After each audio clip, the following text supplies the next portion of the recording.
All right, let's take a look at section 2. And here's that focus question. The War of 1812 showed how far the United States was being from an integrated nation.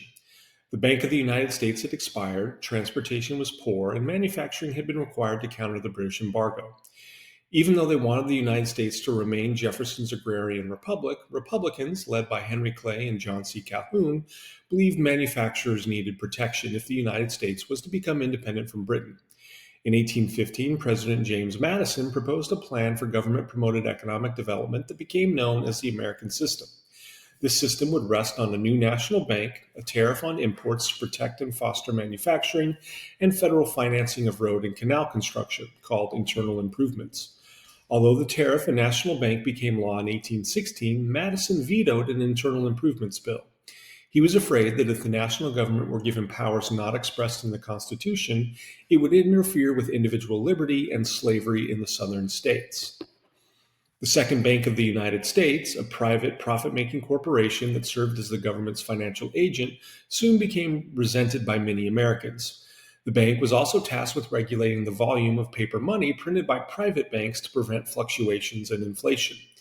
Today, only the federal government issues paper money, the total of which is determined by the Federal Reserve Bank rather than the amount of gold held at the repository at Fort Knox. During the 19th century, however, paper money consisted of notes promising to pay the bearer a specified amount of specie, usually gold, on demand, and its value was determined by the issuing institution's reputation for stability. Values often fluctuated wildly as banks printed more currency than they held in corresponding specie. Banks relied on public confidence, and the Bank of the United States was supposed to prevent overissuance because it held federal funds in large amounts of currency from various banks. The prospect of the government demanding specie for that currency was intended to guard against banks acting improperly, for if a bank could not provide the specie when asked, it would have to suspend operations. Rather than regulate the currency and loans issued by local banks, the Bank of the United States contributed to widespread speculation, mostly in land after the War of 1812.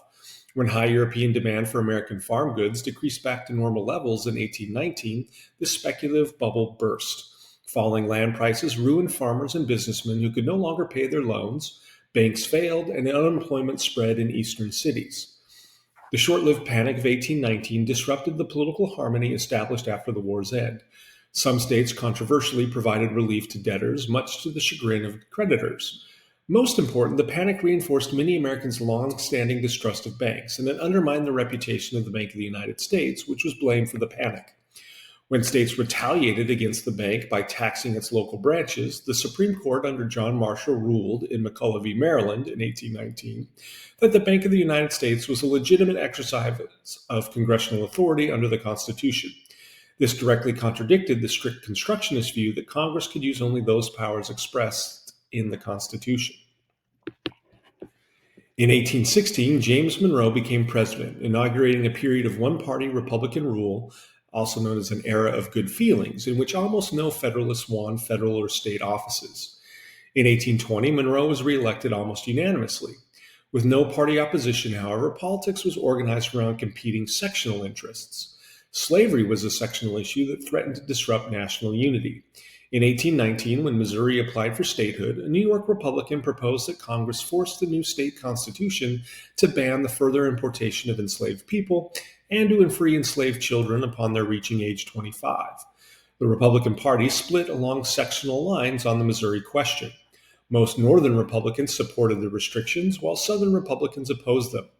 In 1820, a compromise was reached that allowed Missouri to adopt a constitution without the anti-slavery restrictions, and allowed Maine, which prohibited slavery, to become a free state in order to maintain sectional balance between free and slave states in Congress. In addition, slavery would be prohibited in all remaining territory of the Louisiana Purchase north of latitude 36 degrees 30 minutes. Thomas Jefferson, who had drafted the clause of the Northwest Ordinance of 1787 that prohibited slavery north of the Ohio River, strenuously opposed efforts to keep the institution out of Missouri because he viewed the controversy as a Federalist effort to divide the Republican Party. While he was correct that politics rather than morals motivated most Northern congressmen, it was mostly Republicans rather than the few remaining Federalists that voted against slavery in Missouri. By 1820, New York had surpassed Virginia in population, and the state's Republicans advocated emancipation in Missouri. 28 years of Virginia presidents, interrupted only by John Adams of Massachusetts, persuaded many Northerners of undue Southern influence in Washington, with more slave states meaning more Southern congressmen and electoral votes.